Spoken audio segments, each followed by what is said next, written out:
Childhood is about having fun, making friends, and going to school. It should be simple, but today being a kid is harder than ever. I wasn't really smart back then, so people usually bully me about that.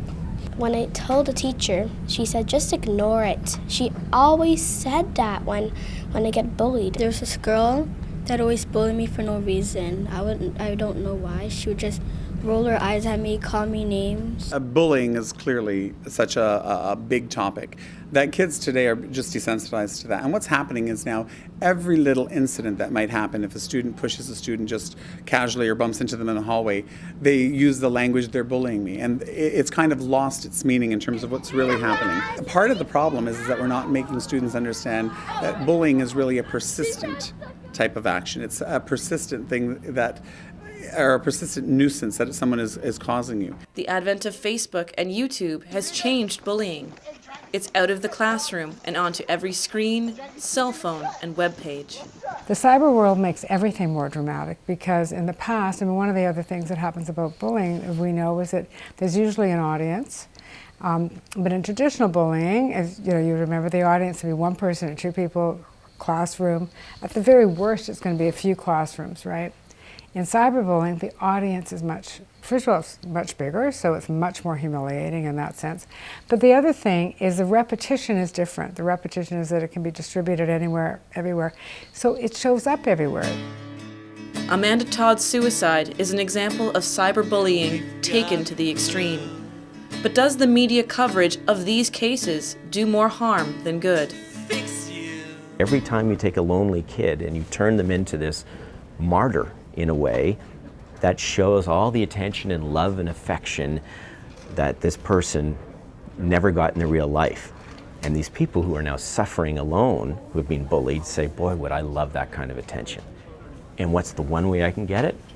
By committing suicide. The thing about something, when it's so dramatic and tragic, it draws everybody's attention, that's important, but hopefully we can stay interested even when it's not that extreme. The concern I have is that the media attention blows it up. So it says bullying caused suicide, whereas life is not so simple. I think the problem we have is that most of the reporting on this is very superficial. What we're hearing about right now is that kids are bullied, kids take their lives. The media coverage of teen suicide and bullying has led to a huge public reaction. Anti-bullying campaigns are everywhere.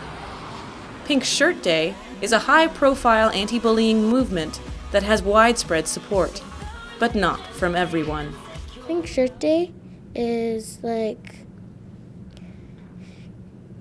it doesn't really stop bullying. I don't think it really stops bullying. I don't think bullies would stop bullying just because someone's wearing a pink shirt. Many celebrities have also spoken out. The celebrities are bringing attention to the issue.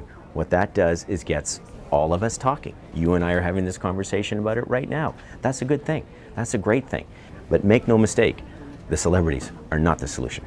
I know that I can't directly relate, but I feel like everyone feels alone in their own way.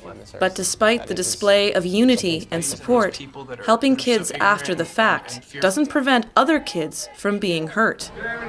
The focus needs to shift from reactive to proactive. Often we talk about stepping in after the fact, after the bullying, and really what we need to do is step in ahead of time. So it's pro-social. So we need to be teaching kids how to be tolerant of others, how to have conflict in a way that is appropriate conflict, whether it's online or offline. If it doesn't happen on an individual basis, person to person, teacher to student, parent to student, teacher to parent, it's not going to work.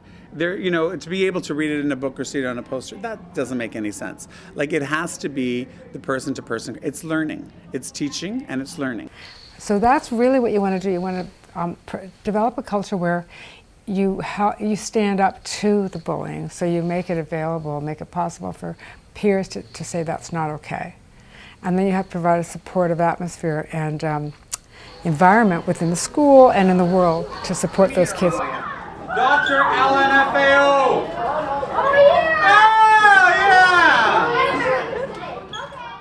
For a child, every day is a blank canvas.